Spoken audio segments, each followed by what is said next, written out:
I'm just going to get this straight out of the way. I am a long-term investor. I've been investing money consistently for the last year into a M1 Finance account for passive income, for generating dividends.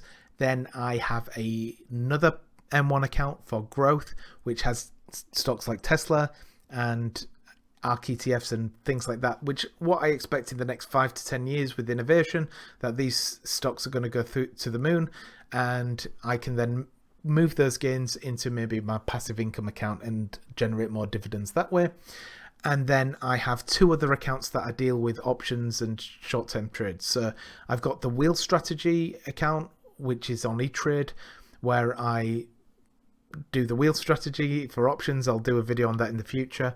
And then I've got this account here, this Robinhood account, where I've been doing put credit spreads. So with a very little amount of money, I had 2,000 in this account initially.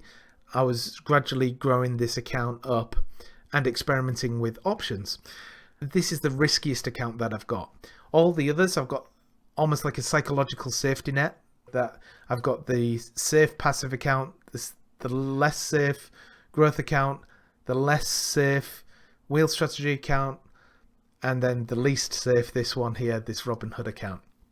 Now, I've been learning as I go, and I've been able to recover from some mistakes that I've had with the put credit spread strategy. I moved some more money over here so that I could recover quicker. Since I've done that, I've been consistently generating income as a result of this put credit spread strategy. Now, GameStop has been on my radar for some time. I went into GameStop in October, and that was in a put credit spread, and I only earned $1 because there was no volume. No one cared about the options back then, and I had to let it expire. So for $100 of collateral, I earned $1. My aim is to earn about 1% a day on any of my collateral that I put in to my put credit spreads.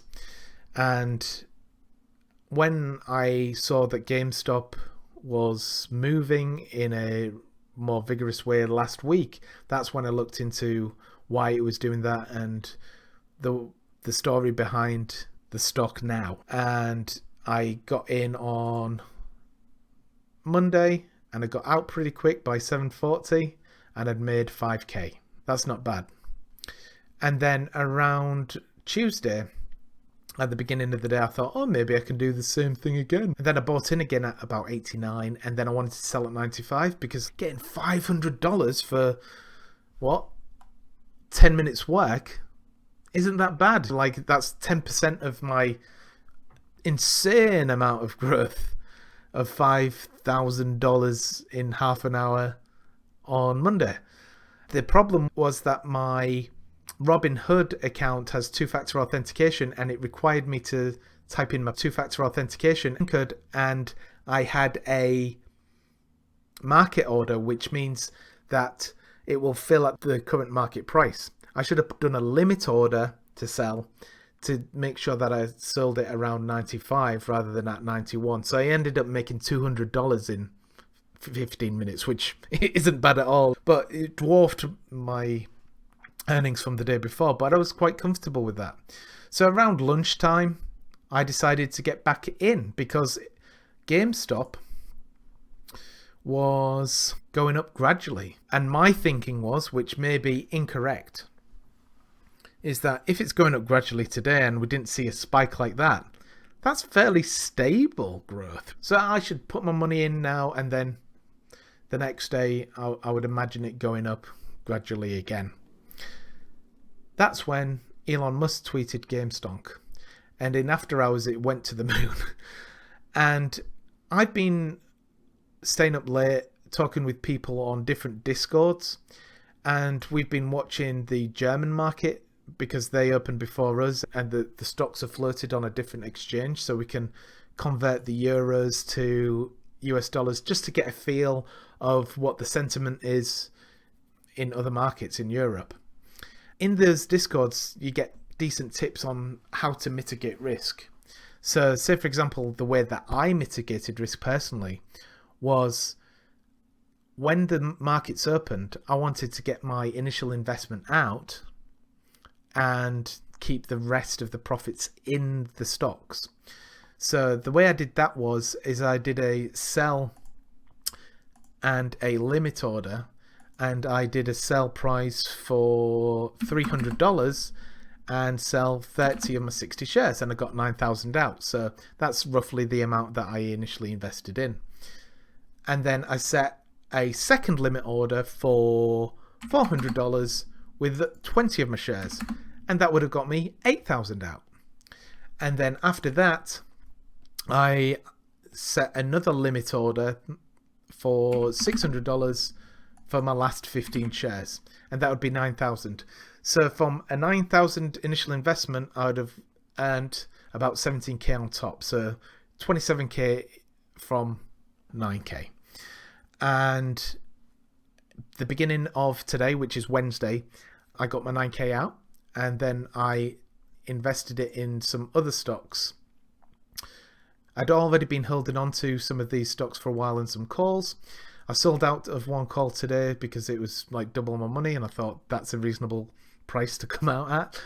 But I invested another 600 shares of AMC because when I looked at the most popular, AMC was at the top. So I knew that there was going to be a lot of volume. I know that people would be looking for the next GameStop, whilst I still had a position in GameStop with my profits, right? Now, I'm showing you my positions. I'm not asking you to emulate me. You shouldn't emulate me. You should do your own due diligence. You should ask a financial advisor and all that good stuff.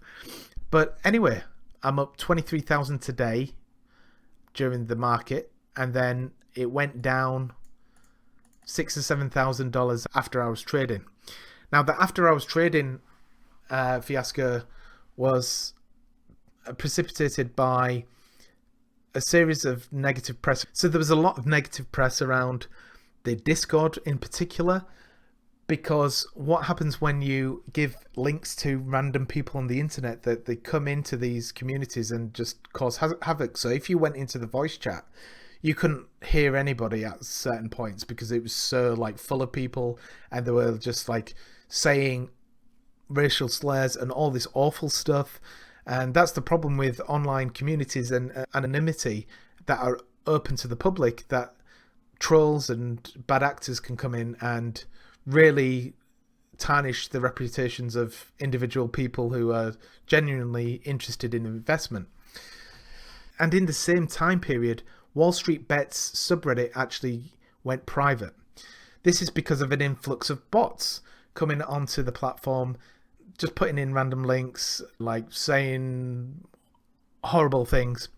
Now, the source of those bots could be any bad actor. It could be a disgruntled hedge fund who's maybe paid somebody in Russia or wherever to spam the subreddit, and that's not good. So it went down.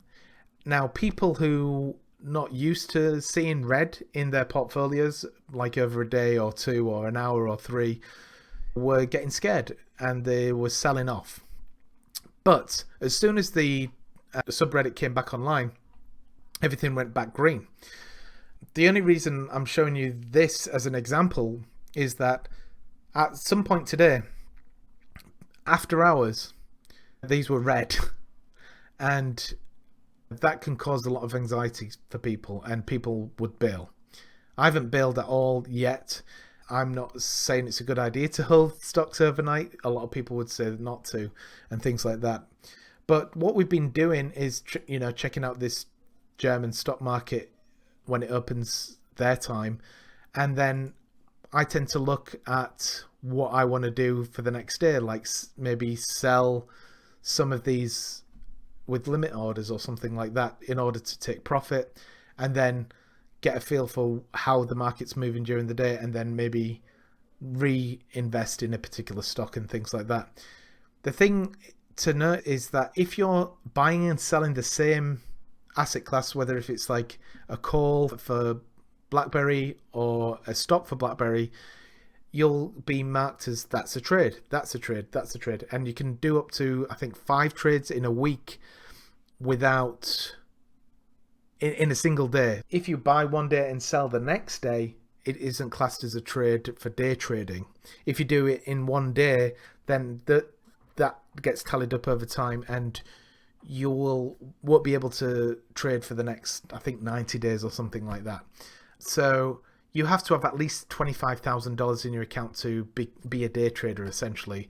And since I've got up to $35,000 now, I should be able to day trade and have more options to come in and out of trades going forward. And a lot of people don't have the luxury, if they're jittery, to keep going in of this stock, out of that stock, in this stock, out of that stock. That isn't how I play it. I go in, commit, I feel where I want to go, and then come out. Actually been in these other discords where people are talking about investment and what strategies they use for safety nets and things like that. Really clued me into the sell limits. We don't talk about specific prices or anything like that. We just talk about the strategies that we can use. So using sell limit orders allows you to take profits when you want, what you're comfortable with, what your risk profile is, and all that jazz. But again, this money could easily just disappear, right? It could be lost and things like that. So there's another 2 days in it. I'll be looking at the German markets and things like that. Again, this isn't something that you should emulate. You shouldn't copy my trades or anything like that. I'm just doing this just to share with you my journey. I wouldn't encourage anyone to go into this with the only money that they have. Again, at the very beginning of this video, I told you I am a long-term investor, right? What's my end game with this? That's an interesting question, and someone asked me that today, and because I didn't really have an answer, I've had to think about it, and I was speaking with my wife about it, and I've been trading with about $10,000 to get about $2,000 every 2 to 3 weeks. That's a pretty good return on investment. That's 20% return in a short amount of time. Now I've got 3 to 4 times that amount right now, so I could earn anywhere between $8,000 to $10,000 every 3 to 4 weeks or something like that, which is not bad, right? It's not bad at all. And if you do the math and you compound it over time, you'll get about $300,000 by the end of the year, if everything goes right and everything goes your way, and if you keep investing the whole amount of your account. Or you could play it more conservatively and just get an extra 10k a month and not risk everything, and you end up with about 100,000 in your account at the end of the year, and then you've got to pay taxes and all that. And making an extra $100,000 a year seems a nice goal to have, and gets me closer to that escape velocity of retiring early, or having the at least option to retire early, or have comfort that if anything goes wrong, you're resilient and you're robust for the future. Why don't you come along with me for this journey? It's going to be exciting, and I will share with you as much knowledge as I accumulate over this period of time, and we'll see you next time. Before I go, can you leave a like if you found this interesting? Please share it with your friends if you find that they'll find this interesting. And if you want to start investing on different platforms, whether if it's cryptocurrency or stocks, check out my links below. All of the promotions that are going on right now with different places like Robinhood, Webull, M1 Finance, all of those are doing excellent promotions right now. And as you can see, I've got multiple accounts with different brokers for different reasons. We've seen today that TD Ameritrade has restricted some trading right now. So it's always good to have options to sell and buy stocks, either for long-term investing or short-term trading. So please help out the channel, please subscribe, and I'll see you next time.